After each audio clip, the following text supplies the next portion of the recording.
துட்டு ச்சே பணம் இல்லைன்னு நான் சொன்னேன். சேஞ்ச் இல்லைன்னு தான் ஏன் சொல்றேன். சார் இப்ப துட்டு தர போறீங்களா இல்ல தகராறு பண்ணி துட்டு வாங்கட்டுமா? துட்டு முடியா? எவ்வளவு பத்தரணும்? 100 ரூபாய் மேடம். மேடம் நீங்களா? பணம் வேணாம், நானே கொடுத்துக்கிறேன் please. No it's okay.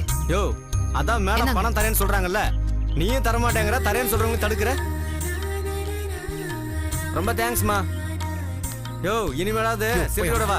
Madam madam madam madam madam madam cashier madam இந்தாங்க மேடம். கேஷியர் மேடமா? ஆமா மேடம், கேட்க முதல்ல கொடுக்குது கேஷியர் தானே மேடம். Just for joke. நீங்க தான் உங்க பேரே சொல்லலையே. என் பேரை நான் எதுக்கு உங்ககிட்ட சொல்லணும்? பேர் சொல்லாம எப்படி மேடம் நான் உங்களை கூப்பிடுறது? அதுவும் இல்லாம போனதை மீட் பண்ணும்போதே அடுத்த தடவை மீட் பண்ணா பேர் சொல்வேன்னு சொன்னீங்க. நான் போன தடவை உங்களை பார்த்தோன்னே என்ன சொன்னேன்? அடுத்த தடவை பர்ஸை மிஸ் பண்ணாதீங்கன்னு சொன்னேன். கேட்டீங்களா? மறுபடியும் பணம் இல்லாம தானே நின்னுட்டு இருக்கீங்க. சரியா ஒண்ணு சொல்லுங்க, உண்மையிலேயே பர்ஸை மிஸ் பண்ணிட்டீங்களா இல்ல பர்சன் ஒண்ணு இல்லவே இல்லையா? என்ன மேடம் கேவலப்படுத்துறீங்க? I'm a gentleman, you know. அன்னைக்கு பர்ஸ் மிஸ் பண்ணது என்னமோ உண்மைதான். ஆனா இன்னைக்கு பர்ஸ் பத்திரமா இருக்கு.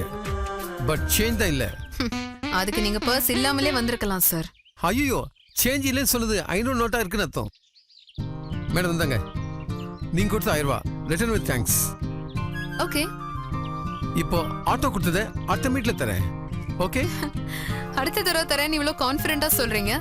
நம்ம மறுபடியும் மீட் பண்ணுவோம்னு என்ன நிச்சயம்? நீங்க யாரும் நான் யாரும்? இல்லங்க, நான் அப்படி நினைக்கல. முன்ன பண்ண தெரியாதவங்க 3 தடவை மீட் பண்ணா அவங்களுக்குள்ள ஏதோ பூர்வ ஜென்ம பந்தம் இருக்குன்னு சொல்லுவாங்க.